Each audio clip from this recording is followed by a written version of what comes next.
Greetings, family, and welcome to the Art of Rising. We're here giving you the codes to rise everything in your life, financially, physically, mentally, all that good stuff. We're always in search of great people, and I just happened to find an excellent brother right here, amazing bio, and he's just into so many things, man. Let's just get right into it. Brother, please introduce yourself, tell us where you live in, and what are you doing with yourself these days? Thanks, Omar. Well, the art of rising, that's a pretty good one. I like that. Thank you. Thank you. Let's see. My name is Henry Woodman. I live in South Florida. I've done a lot of traveling throughout. These days, kind of doing things that I don't think I'd recommend I would have ever done. I dreamed of it, producing in the movie and television industry. But I ended up being able to do that because I recently sold a tech company, which, allowed me to be semi-retired. I don't believe in retirement because, I don't want my brain to whittle away to nothing. And so, now besides that and being on a couple of boards and angel investing, it's keeping me out of trouble. That's excellent. Excellent. So tell us, where did it all start, man? Where are you originally from, and how was that when you were coming up? I'll give you a couple of stories. I think it started, unbeknownst to me. I was 13. I was a swimmer and I was in Mexico City at a swim meet. And I went to this place and I bought a switchblade. This is 1973, right? I'm on the plane, so you could do that back then. And I go back to my junior high and I'm showing these people, hey, you push this button and this blade, and it's a switchblade. And I was trying to show off. And many of my friends were like, wow, that's really cool. How do I get one? And I'm like, So I literally got on an airplane at 13 and I went to Mexico City by myself and I bought some switchblades, a couple of boxes. I came back to junior high and I sold them, right? I was make a little bit of money. Fast forward, a couple other businesses in high school, like pet portraits, doing photography out of my bathroom. But I'm in college now and I'm addicted to Pac-Man. Right? I'm sitting in a laundromat with a pocket full of quarters and I'm jonesing for Pac-Man. And I'm thinking, man, this place needs a Pac-Man. And instead of going, somebody should do something, I go back to my dorm room. I call every laundromat in Tucson. I went to the U of A at Tucson. And I said, do you guys have video game machines? And, they'd say no. And I'm saying, would you like one? And a few of them said yes. I don't know why I asked because I didn't have any money, but I ended up going to an auction. They had the video games in the malls where they would have the really shitty machines in the back where nobody played them. And eventually they just give them away or sell them cheaply at auctions. So I bought this one machine and, it did fairly well. So a couple of months later, I bought another machine. And then What was the game? What was it? the first one I bought was something called Frisky Tom, which you probably never heard of because most of the games I had were not that great, but listen, you have a captive audience and a laundromat with a pocket full of quarters. They're not going anywhere. So they're going to play the game. Right. And it was for my own indulgence. And of course, then I'd go to a laundromat and somebody's playing the game and I couldn't kick them off so I could play for free because, I'm taking money out of my pocket. Right. And so that sort of started me on this. Hey, I have this hedonistic view of taking advantage of opportunities. I like doing that. There's an opportunity. I could make some money. Right. Of course, then I moved to Los Angeles with dreams of getting into the entertainment business. Right. I wanted to get into the movie business and be a director and a producer. That never happened. Right. But I did end up on a travel film crew. And after about a decade of moving up from the PA, from, production assistant, I was producing travel shows. Eventually, Chile, another opportunity presents itself. Chile and Latin America went from a dictatorship with Pinochet to a democracy, and they added new television stations and a new network, and thus they needed content, right? So I get on a plane, I fly to Chile, I meet with the production company that was helping support us when we were doing travel films to Chile, and they introduced me to the new network, and I pitched this idea as an American producer. And sure enough, a couple of months later, they bought the idea. A couple of months later, I'm back in Chile and I'm, executive producer of this game show for young audiences. And it did really well. And then eventually I'm sitting in Chile thinking, all right, now what? and somebody gives me a CD-ROM, right? And I'm looking at this thing in the computer, and I'm looking up and down and all around at a virtual reality, a 360-degree tour. And I thought, that is the coolest thing ever. I can look around a location or a room anywhere in the world from my computer. Remember, I used to produce travel films. So now I can travel around with a camera, and I don't have to drag 17 pieces of luggage and 5 guys to do a film. I'm going to set up a company and do virtual tours, which is what I did. I set up World Travel Vision. Eventually, I'm going to take you the whole story, Omar. Eventually, the hotels and the destinations were like, this is great. I'd give them a CD-ROM, they'd take them to trade shows.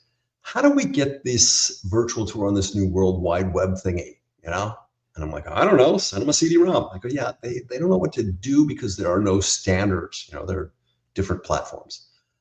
All right, so let me see what I can do to help. So one thing leads to another, and I realize, okay, we can distribute virtual tours. I can make more money on the distribution, getting paid every month, than I can on the production, which is a one-time cost, one and done, right? So eventually we go from production of virtual tours to production and distribution of virtual tours to then virtual tour distribution. And then we realize that that's nice to have. The need to have was also dysfunctional, and that's pictures. Because back in the day, before the internet, you'd go to a travel agency, there was a green screen, and it would tell you the rate and the availability for a hotel in a different city, all cryptic stuff. But there were no pictures. So migrate that technology to the internet without pictures, and you're like, oh my God, I need pictures. And they're all in different standards and different codes. And so that's where we then came in and started building out a platform to help just manage and distribute virtual tours and then photos. And eventually you go to any internet website on the planet today and you see pictures of hotels around the world. That would have come from my old company. And then somebody came along and gave me the price that I wanted. And here we are having the conversation. Incredible. Quite incredible. Yes. So you're the guy that did all. I used to love those, man. Go and drop right into the room, like looking around and stuff like that. And yeah, man. Yeah. At the time it was like, this is the early to mid 90s. It was like, oh my God, that is so cool. Right. Now you're like, okay, whatever. Right. Now you're expecting virtual worlds with, AR and VR goggles, if you will. That's great. So where were you? Was it LA that you come from originally? No, I was born in South Florida. I was born in Miami and, raised a little bit in Europe, but then ended up back in South Florida and high school in South Florida, and then moved to college in Arizona, and then to Los Angeles, and then to Chile, and then back to South Florida.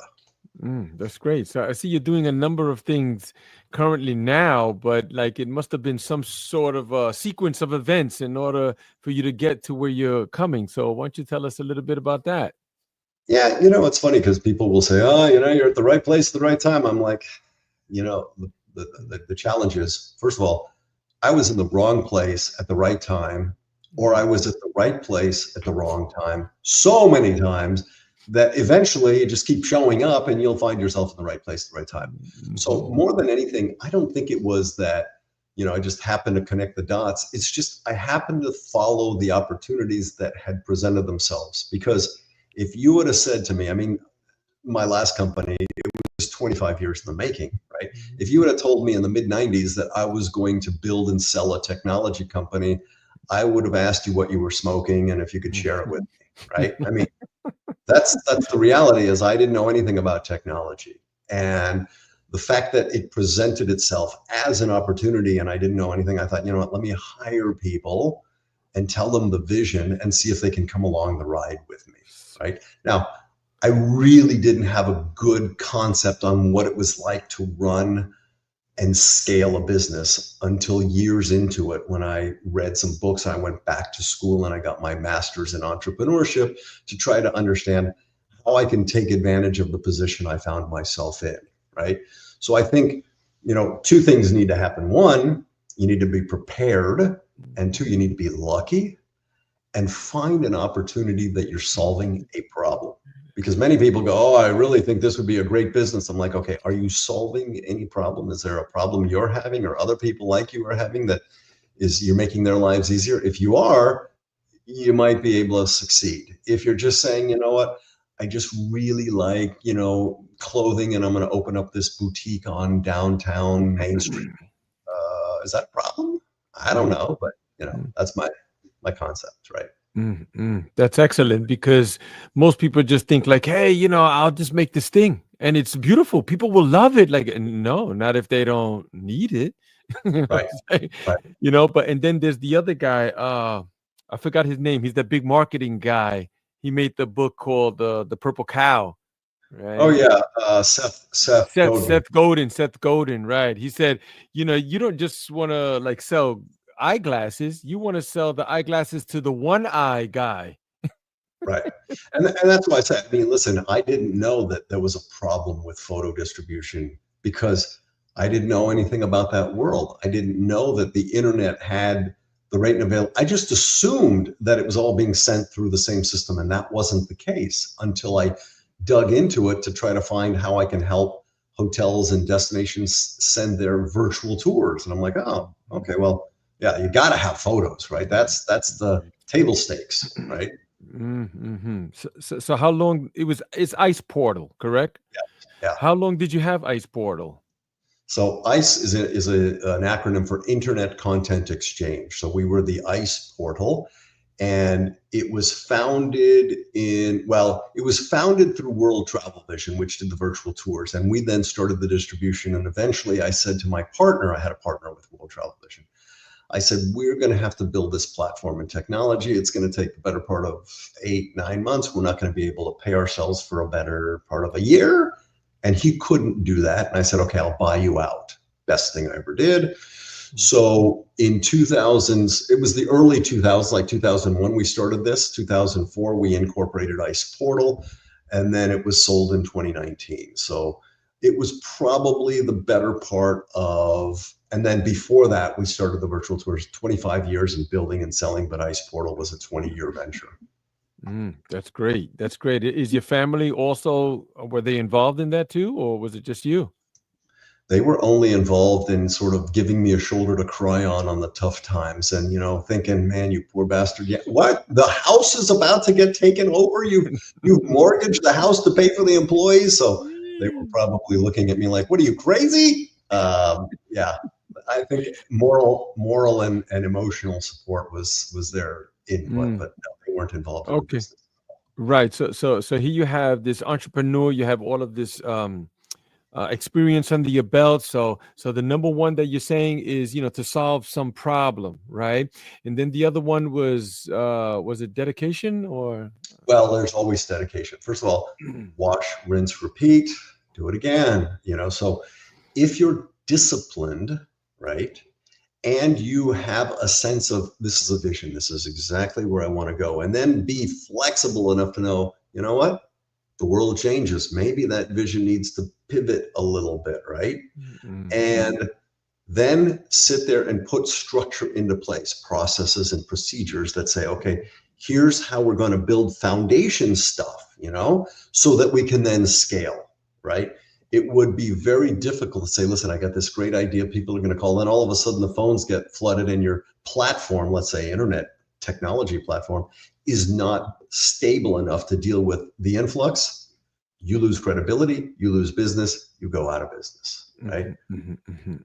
So how about so here you are, like you're motivated, right? You're getting up in the morning like, man, I'm doing this, I'm kicking ass, but it's usually like for the first day, right? Or I don't know, but about a week or so, then you're like, oh man, this sucks, man. Like, so how do you continue to be motivated or disciplined, right? Because they say motivation is crap, right? It comes and goes like the wind. At the end of the day, the first initial start, you think, you know what, somebody just let my dog in. At the start, you just think, you know what, you're young and you're dumb, and people can tell you, 90% of startups fail. I'm like, yeah, but I'm different, I'm special, right? So you have this belief in yourself about how wonderful you are, right? And eventually reality sets in. When people start to talk to you about things like, yeah, you really need a vision, I'm like, I just want to make money, right? You need to have a culture. I'm like, hire the best people. I'm like, can't even afford to pay myself. What do you mean hire the best people? What does that mean? Mm. You need to have KPIs. I'm like, yeah, what the fuck is a KPI? Right? I have no idea. I didn't know these things, right?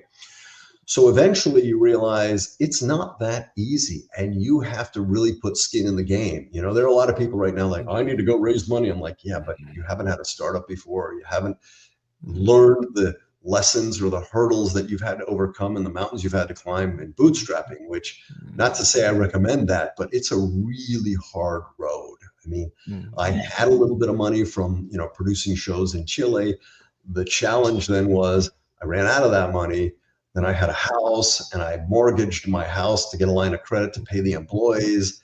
And literally, I think it was misery waking up thinking, I could go bankrupt any day. Right. And this went on for quite a while where, you're the first guy in, the last guy out. And if there's any money left over, you might pay yourself. Right. It just is a lot of discipline and preparation. And I say preparation, like if you're really looking for that opportunity, let's say an exit to make a little bit of money, you need to be prepared. That means you need to have ducks in a row, and you need to be lucky. Because if you're lucky and you're not prepared, you may not see opportunity. If you're prepared and you're not lucky, you may not see opportunity. But if you prepare and you've got a little bit of luck, because anybody who says, oh yeah, it was all me, I'm a brainiac. Yeah, not really. You're a lucky person. Because listen, white guy born in the United States in the 60s. I mean, I was lucky as shit, as Warren Buffett says, I won the ovarian lottery. So let's make the best of it, because I know I'm not that smart. And if I were to go somewhere else and try to accomplish those similar things, I don't think the opportunity and the environment would have allowed me. So now, the mindset shift, because here you are selling switchblades in junior high school, right? Yeah, but and that's the other thing is when you're younger like that, I don't have far to fall. I'm living at home. I have my food paid for. Even in college, I don't have a house. I don't have a wife. I don't have kids. I don't have a mortgage. Who cares? I can sleep on somebody's couch, right? So if you start things when you're young and you fail, so you don't have all that far to fall. When I'm older, I'm thinking, I don't have a plan B. And my plan B was, if this ain't working, I'm going to ask you if you want fries with that burger. Because, right. I don't have anything else to do. Right.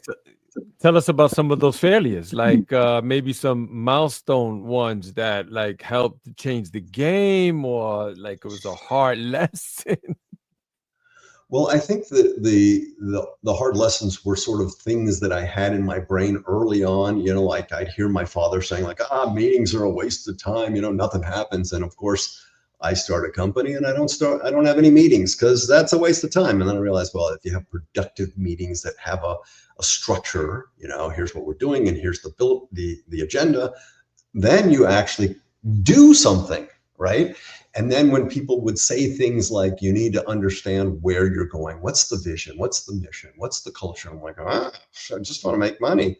So clearly understanding, a couple of years into the business, we were just getting by, right, with the virtual tours because we were relatively new. It was novel. It was okay. Yeah, this guy's doing it. That somebody handed me a book called Traction, which was written by Gino Wickman, which is, how to understand a small business wise, how to understand how to put those elements together. What does it mean to have a vision? What is culture? What exactly are those elements? Right. And so I bought a book for everybody in the company. At the time, there were only 6 of us. I said, this is our Bible. Read this. A month from now, we're going to get together and we're going to put together a framework for scaling this company. So that was the first challenge, is figuring out what exactly do I need to do in order to make this work, right? We also had a competitor who was incredibly litigious. So we went through a variety of lawsuits, which drained us as well. And some of them were frivolous, just trying to waste our money. And others that, were just out in left field, that they just wanted to drag things on. So, one of them, we were literally days with $1 million settlement. We were days away from bankruptcy. And I didn't have $1 million. I mean, that was unheard of. Okay, well, I'm going to go and have to declare bankruptcy. It was one of our suppliers, people we were sending the photos and the virtual tours from, he saw the writing on the wall and he said, listen, if those guys win, first of all, I don't like bullies, he said to me, but if they win, they essentially have a virtual monopoly, right? Mm-hmm. So I'm going to give you the money in lieu of some equity in the company, which was the best thing ever. He gave me the $1 million. When we sold the company, he made out much better, obviously. But the competitor knew we were starting to gain some traction because they had exclusive agreements, and that's something I didn't realize early on. I didn't know it, legal contracts and what they meant and stuff. They had exclusive agreements with key channels. When those agreements ended, we went from one hotel group that was Starwood, about 1,000 hotels.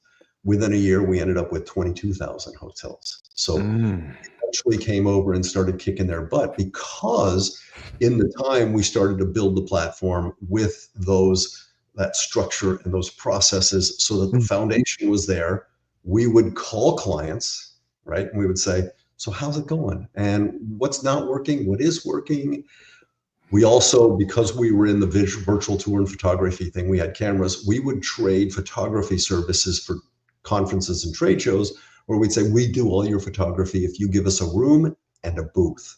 And they said, sure, it was a trade. So we saved a lot of money. We were already paying the photographer. So all we had to do was fly to the location. We had a free room and we had a free booth and we would sit there and promote ourselves. So clients would see us, the Hiltons and the Hyatts and the Wyndhams and the Best Westerns and the Sheratons and the Marriotts would see us every time. So we eventually got through and we would make those connections. So it was a lot of sort of, I would say, putting out the lines and planting the seeds and waiting for things to reap its rewards. That steadiness that you talk about, the consistency, right? And right. I don't see you standing up, but you look pretty fit, brother. So why don't you tell me about some of your daily habits, that has helped to lead to success? Well, that's kind of the whole discipline thing. I was raised as a swimmer. I went to college playing water polo, and the reality is, I think any sport that you do regularly helps instill a sense of discipline, right? And business is discipline. Oh, man, I don't want to go to the gym. I don't want to do the pain and suffering. Same thing. Sometimes I don't want to go to work. I don't want to deal with all of these headaches and, oh my God, employees that are upset about something, or I can't pay somebody, or I'm waiting for a bill and a client's not paying. Just go. I mean, you're disciplined to go in, show up, get the work done, and go home. So in my case, it's a matter of putting in the time in order to reap the benefits later. And that's the same thing with your health. You eat well so that you don't have diseases later. You work out so that your body can deal with it, and you try to sleep and minimize the stress thing, which is not easy. It's a lot easier said than done. Right. Yeah. I had a teacher tell me, if I gave you a jar empty until you go fill it up with stress and come back, it doesn't exist. We're creating a lot of that for ourselves. So how do we manage some of those things? But, the physical aspect of it is so important, so how about your daily routines? Like even now, what do you have going? Well, before, because I would work, there were a couple of things, as you get to a business and you start to talk to other entrepreneurs and you ask, especially older, successful ones, you say, okay, help me understand what I shouldn't do, right? What would you do differently? Things like that. And the thing I heard most was, don't neglect the family. Right? Don't let your daughter grow up and all of a sudden look at it and say, wow, where was I? So I made a conscious effort to do a couple of things, come home in the evening, spend time and have dinner with my wife and daughter, and not work so much on the weekends, right? Now, I could early on when she was a child and she wouldn't remember who the hell was there and my wife was taking care of her. So that was easier. And then the other thing I would do is I would regularly, walk the dogs twice a day, but I would regularly take my lunch break and go and swim in the pool or go to the gym and do some exercise. So literally 5 or 6 days a week, I would go to the gym or I would swim. And usually when I'm working, I would take my lunch hour and I would go swim. That's great. You know, part of my story was that I was just a train wreck walking, you know, and it was a lot of waste. I hurt a lot of people. I hurt myself too, you know. But once I got clear from all that junk, like I was like, wow, man, I'm awake. Like, where can I get more, you know? And then I Yeah. started pushing my body, just push it. I mean, harder. And then I started joining these obstacle race courses, you know, and then I said, I go to gym, I'm good, you know, but I learned that wasn't the case. And I said, I Yeah. have to train my body, you know. So I said, and I got to fit time in for this too. Oh shit, you know, Yeah. but it just helped me in those other areas. And then my food, like it helped me too. And then prepping my food too. Like I tell people, you know, prep your food, man. That's for real players. You know, if you're going out, like you should have you try, you know, 3 times a week at least, you know, but And don't bring crappy food into the house. You're just like, oh man, I'm jonesing for something. I'm sitting in front of the TV. I'm yeah, stressed. yeah, I want some chips. I yep, want something sweet. And yeah, you're like, oh, yeah, crap, there is no chips. yep, There's nothing yep. sweet. All right, get some, fruit or something Fruit. else. That's our rule too. Don't bring it in the house. No, no. Yeah, I like bread. Who doesn't love bread? You know, but don't bring. No, no. If we're out there and I'm with the kids, I have 2 young kids in the house, a 7 and a 9. So sometimes, but now I started eating in a different place. I go, wait, I wait. You eat first, and that's what you want, French fries, and yeah. But and it has helped me in all Yeah, but areas of my life, like business and fitness and my and you're mental. yeah, and you're modeling for them as well. When they see you're eating well and you're working out, they're like, okay, that's the way it is. If you're Hmm. like, hey, listen, you should eat well while you're stuffing chips in or Oh sweets my in your God. mouth, Yeah. then you pretty much lost all credibility. You know, Henry, that's a great one because I run about 6 or 7 days a week and I do about 6.5, 7 miles. Man, it's tough, bro. But I'm out there, I'm on it, right? And that's when my mind starts really coming for me, you know, like just when I'm freezing cold and I'm tired, that's when all the crap comes. And then I had to turn around and be like, oh, now is when you come for me when I'm fucking tired and cold, you know. But I had this thought about when I was coming up. Like I remember, like my mom, for instance, would say, "Oh, why can't you be like Jim? Or why can't you be like Harry?" And then in my mind, somewhere in the back of my head was like, "Why don't you?" You know, like I don't Yeah, see you doing any of that. So yeah, that was a big one for me. You know. yeah, So yeah. how about you? When you were coming up, was there people who you saw in your life and said, "Man, you know, that's the guy. Yeah, he's on it. He's on it." I don't know if it was, and I want to emulate that person as much as I want to avoid what I saw in my parents, right? Mm, mm, My dad was a great, gregarious, wonderful sort of lady killer kind of guy, but he mm. wasn't a businessman and he didn't really have the understanding of it. And my mom was, a whole other story, which we won't get into, but that's an area too that I thought that's not where I want to end up. Right. Mhm, mhm, So when you look at, okay, this is what I don't want to do. I don't want to go down that path. So I'm going to have to be disciplined and go down this path because I see how that turns out. I want to go over here. You know what I mean? mhm, mhm. So how about now? Like now that you're at this point in your life, I see you're still doing things, man. Like I mean, what Well, is it, bro? Like you could easily lean back and go, I'll just have a sandwich over here. And yeah, well, anybody who says, listen, I'm going to retire and I'm going to go play golf or, sit on a beach with a pina colada, I'm like, okay. And then 2 weeks later, what? Right? Yep. Because we are not meant to sit around and not have something to occupy our focus. Right. Mm, So even though I would never recommend, oh, get into the entertainment business, what a great business. It is not. Right. mhm, And I just do it because that's something I dreamed about 40 years ago. I got the rights to a book. I just published it. And now I'm developing that concept into a TV series. Not because, oh my God, it's going to make me a lot of money. Probably not. Probably mhm, lose money in the process. But it mhm, is a passion project that I had dreamed about decades ago that I'm now able to pursue keeps me busy, keeps me out of trouble, and it keeps me mentally focused beyond the off, board, couple of board meetings and angel investing. That doesn't take up a whole lot of time, but certainly not working an ongoing job except for that. And even if that comes, I'll be the executive producer and let people with the time to go work longer hours to put this, bring this to market. Right. Yeah. The executive producer. I think that's really what it means, right? You go do it.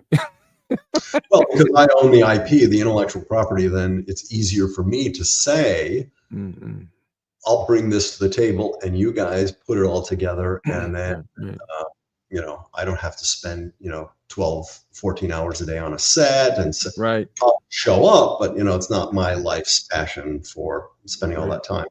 Right. I heard someone say retire just means like when you're in the car, you just stop and you retire. You just put on a fresh pair of tires and let's go. Let's go. That's exactly right. That's exactly so wow, you just seem like a great speaker, man, and so much knowledge about this in particular, because our people who watch us and who deal with us, it's all about the mindset. It's all about that, right? We really are the Omziel Healing Sanctuary, right? And this is our podcast, The Art of Rising. We're trying our best to teach people like, hey, here's some of the tools. It might help you. I don't know if it's going to help you, but I think you should try something, because right now, you're doing nothing, or you're stuck in that rut. That's exactly right. I mean, you don't want to go through life and go, man, I could have or I should have, but I didn't try. You'll try, you'll fail. Many of us have failed and we continue to fail. But at the end of the day, better to have failed than have done nothing and then regretting it for the rest of your life. And if you do go, then at least go knowing that it ain't going to be easy. I mean, I hear so many people think, yeah, I want to start a business. I want more free time. What? Yeah, right. I want more money. What? No way, right? I want less stress and a boss telling me what to do. I'm like, yeah, okay, well, that's not always the case, right? I mean, go in with a clear understanding of if you're going to do it, it's going to be a lot of discipline. It's going to be a lot of ups and downs because you're always going to be on a roller coaster, and go in cognizant of what that is. And then say, if I'm doing something, how am I solving a problem? And if I'm solving a problem and so is someone else, how is mine better? One. And the most important thing when I start to do my angel investing, and I look at people and I'm like, okay, great product. Love the idea. Conceptually, it works really well. How does the average consumer know it exists? Because there's so much noise out there.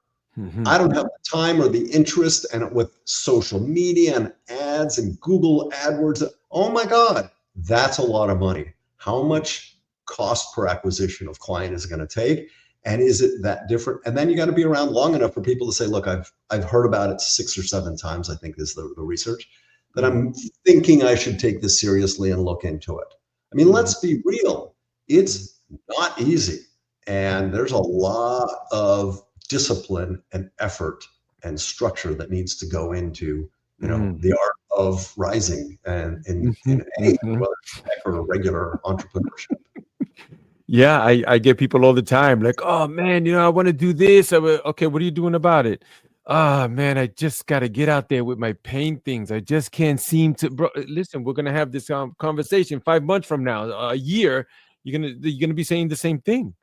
You got to get out and get your feet wet. I mean, when I started, I was like, people are not gonna like me, or my hair, or the way I speak, or whatever. Like, at least try and fail. And if you do fail, then realize, why did I fail? Okay, and try again, or pivot, or you can say, I see what's not working. I see what might work. I see opportunities. Like I said, I would never have known virtual reality existed unless somebody handed me a CD-ROM. I would never have known that photo distribution and hospitality existed if somebody didn't say, how do I put these virtual tours on the World Wide Web, when I was giving them CD-ROMs?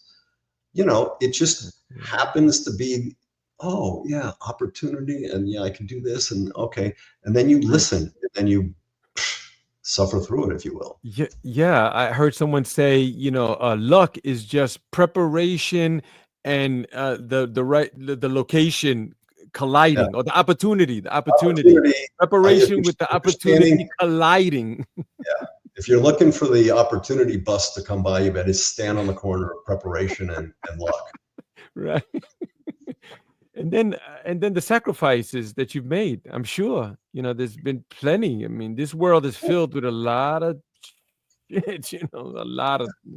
So what I mean, about I that? could have lost my house. I could be sitting in a double wide with my wife, expecting her to make some money. I don't know. I mean, you never know. I would have done something because that's who I am. I'm just a scrapper, right? That's what I've done most of my life. I've just figured it out. Just fight. Yeah, you have that spirit of fight, man, and it's always that thing too, and it's always about ourselves, right? It's always the mental. It's the mental game. Like I always mention, like the "As a Man Thinketh" by James Allen, and books like that. Where people could see like your thoughts. Like a lot of them, they're not even your thoughts. Like they're just Well, fucking thoughts. Omar, let's be clear. Here in the United States, where I live, we have somewhat of a sense of entitlement. I need more money. I need more time off. I need more benefits. I need more blah, blah, blah, blah, blah. And we don't realize that other people mentally are like, you know what? I want to succeed. I want better for myself and my kids. Here, I don't see the same striving as before. I mean, I think that mentally we've become, like we're in the Ozempic generation, right? I just want a pill to make it easier so I don't eat as much. I just want a pill to do this. I just want to show up and, you give me a paycheck. Really? Come on, let's put some effort into it. We've sort of, excuse my language for a second, we've pussified everything. For sure. You see some of these guys that, they're young, they're successful, and then you hear them, you be like, that's shit. Like they're using that guy like it's an image type thing almost, like what skill? Like you think of like Aretha Franklin or something, like they sang, they played the piano, they tap dance, they fucking like, and listen, for every guy that you see that is successful and you're like emulating, look, they really made some good money and they're successful. There are hundreds that have failed and you've never hundreds. Thousands probably, but you get probably. Yeah, it's a shame, but yeah, that's what we're doing. We're trying our best to push people, especially men too. We have a men's retreat that we do, and I take men away for like the weekend. We just had our first international retreat last year. Went to Dominican Republic. We got a smoking place overlooking the beach. We went hiking, went to a waterfall. We went to Santo Domingo. We ate great food. We smoked great cigars. But there was a lot of tears there too, brother. A lot of guys let some shit go, man. Deep. Like that's it. Go deep. Let it go. We had this one guy. He came out with this thing, man, and he was like, "My wife doesn't even know this." And we were like, "What? He loves her. Yeah, he's got kids with her. Oh shit." Well, we were honored. We were honored. YPO and EO do the same thing when they go into their forums and they say, you know what, it's hard to be vulnerable. It's hard to go deep because we hold that back and society says, you know what, you got to be a man and you can't cry and you can't show your weakness. Exactly, man. So that's what we're doing. We're contributing there. So the time is clicking here. I did want to get in the book, man. So you have this book, and one of the reasons why it fascinates me is because it's a book that your father wrote, correct?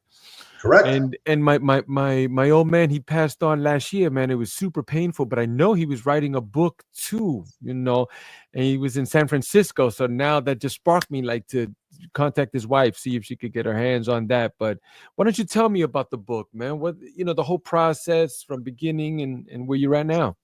So my dad was a writer. I mean, he was a good writer. And over 40 years ago, he wrote this sort of tribute to a friend. That's it, right? And all of the stuff that he had written, he had published. They're mostly travel logs and things like that, right? Adventure stuff.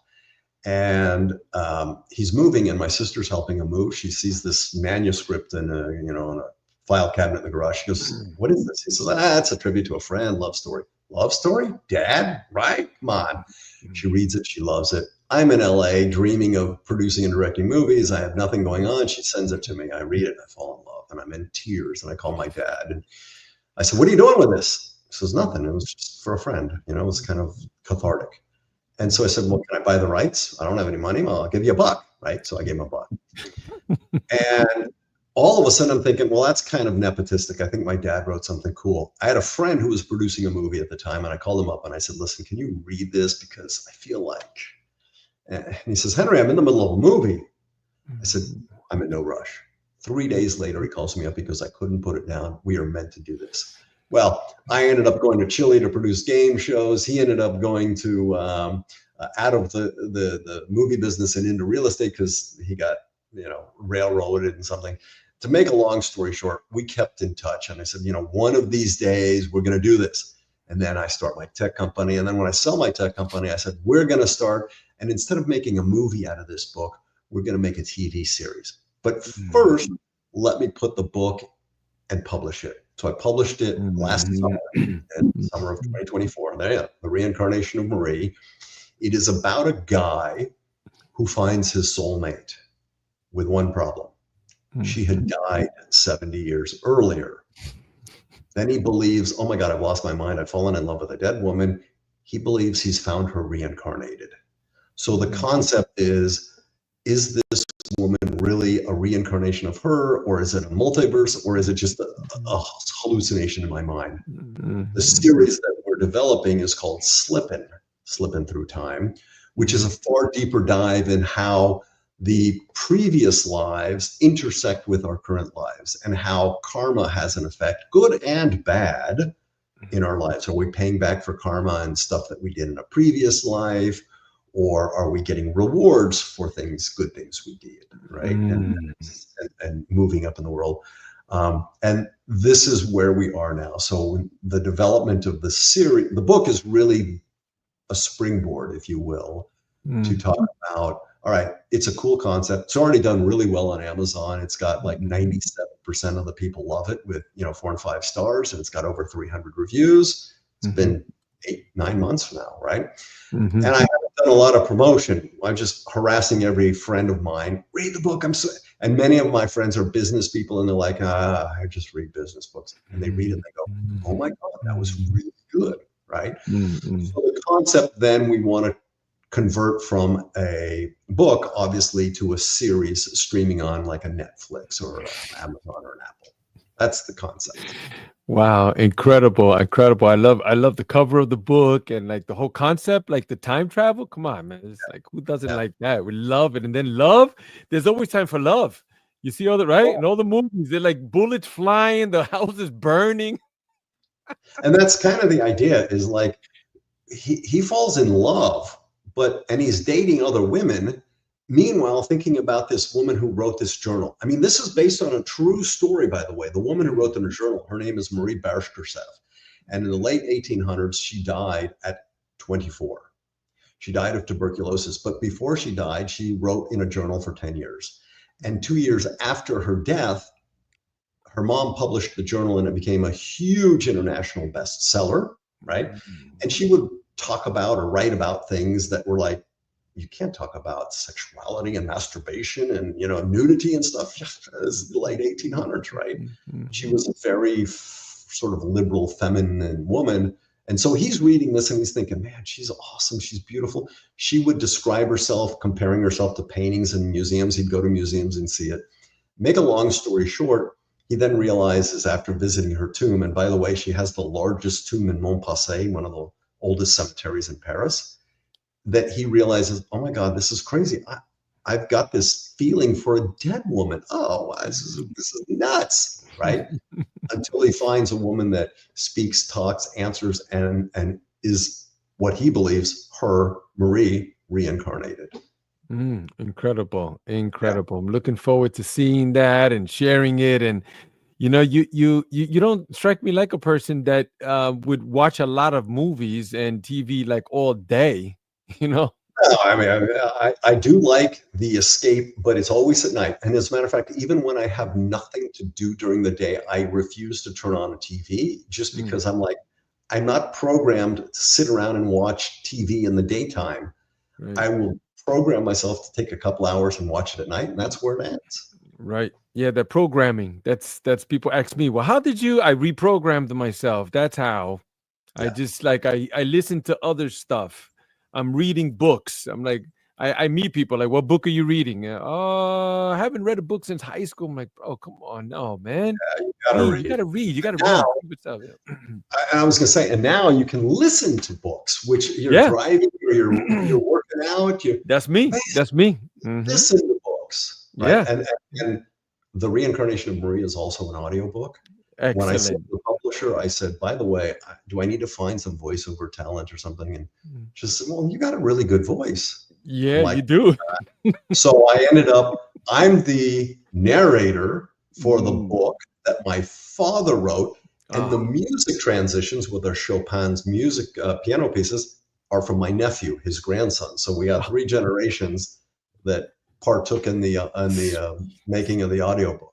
sweet, sweet. So much history there, brother. Stuff for the grandkids. Like, you set the bar very high, my friend, very high. Okay, so where can people find you? You know, I think the best place, there's a website called mariethestory.com.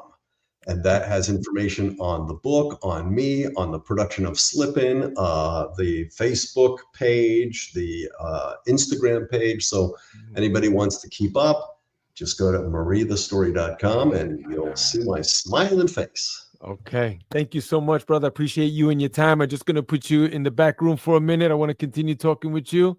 Don't Thanks. move. Okay. There you have it, guys. That's the codes, man. Let's go. Get up and let's do it. Until the next one.